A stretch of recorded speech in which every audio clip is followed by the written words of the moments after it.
Hinog na kung ilarawan ni Ombudsman Boying Remulla ang kasong plunder at malversation na ihahain nila laban kay Senador Jinggoy Estrada.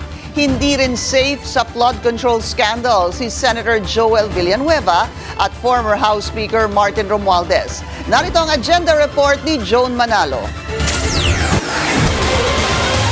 Nakatakda ng kasuhan ng Office of the Ombudsman ang ilang senador dahil sa flood control scandal.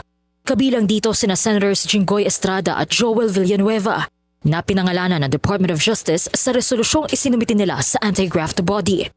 Ayon kay Ombudsman Jesus Crispin Remulla, ngayong Huwebes nila minamatang sampahan ng kasong plunder at malversations Estrada sa Sandigan Bayan. Ang pinakamalapit na, hinog na, at pipirmahan ko maya-maya yung information against Senator Jinggoy Estrada. Information to be filed with Sandigan Bayan in the soonest possible time. Dagdag ni Remulla, posibleng ihabla rin ang ilang co-accused ni Estrada. Iba sa kanila kasi mga state witness na eh. Mga nakuha na natin na bigyan ng proteksyon ng batas sapagkat kailangan yung kanilang testimonya para magkatuloy-tuloy ang mga kasong ito. Si Villanueva naman, nakatakda ring sampahan ng kasong plunder sa Sandigan Bayan sa susunod na 2 linggo.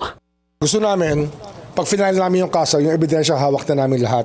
Wala kaming kakapaina. Talagang dire-diretso natin ilalahad yan.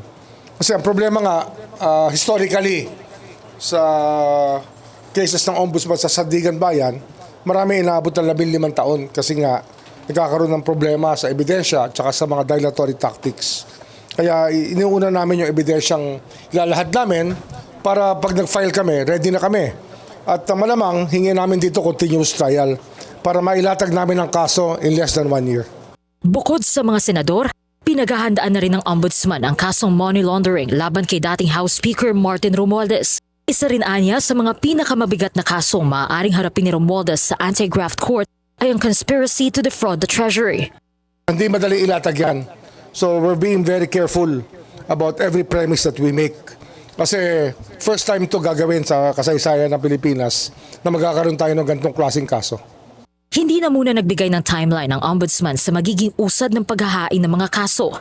Pero sinisiguro nito sa taong bayan na patuloy ang pangangalap ng ebidensya kaugnay sa mga naturang paglabag ni Romualdez na isa sa mga umano'y mastermind ng budget insertions na kadikit ng flood control scandal. Para sa agenda, Joan Manalo, Billionaire News Channel. So be it. Yan ang sagot ni Senator Jinggoy Estrada sa plano ng Ombudsman na ihabla siya dahil sa flood control scandal. Ayon kay Estrada, kung yan ang kabayaran sa pagtukod niya sa kanyang prinsipyo na manatili sa mayorya at suportahan si SP Alan Peter Cayetano, ay handa niya itong harapin. Nanindigan din ang senador na wala siyang ginawang insertions sa 2025 budget. The price that I have to pay for studying on my principles at what I believe in, so be it. Sabi na LBRMO, wala akong insertion. Nakulat mo sinasabi nila. First Blue Ribbon Hearing Committee or binulgar ni Bryce Hernandez sa House na meron ako insertion. Pagkataon na dito sa LBRMO, wala silang record na ako ay may insertion na ganong halaga. Mag-follow sa aming mga social media accounts at mag-subscribe sa aming YouTube channel para sa pinakahuli at eksklusibong mga balita.